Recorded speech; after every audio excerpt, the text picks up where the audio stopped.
Here is a list of 3 things I wish I knew before getting serious about making reading a habit. The first is thinking that a page a day isn't progress. Some days I am busier or more tired than in others. It would be unfeasible and ineffective to bring myself to read a large number of pages within those periods. But I have found that even within those busy days, I can spare to read a page or two, and that still counts as progress. Regardless of how little I read, I am still a reader as long as I take those small steps every day when I can.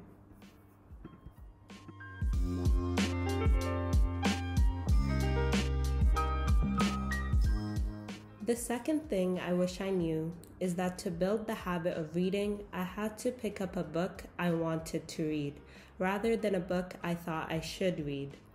The quickest way to not nurture the habit of reading is to read books you don't like. I know that reading isn't always fun, sometimes it's difficult, but even then I would argue you shouldn't dread the thought of picking up the book. If it's a challenge, it should be one you're eager to undertake, or else you're more likely to find excuses to not read. The last thing I wish I knew is to not compare my reading habits to those of others, especially in regards to how quickly they read and how many books they tend to finish. A successful reader is not one who has read the most amount of books. You could read a book and not understand a thing out of it.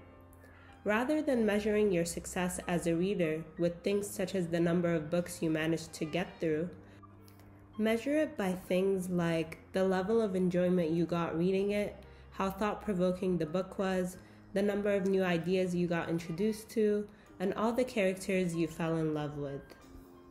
And that is basically it. I wish you luck in your journey as a reader, and may the next book you pick up reveal to you a world beyond your imagination.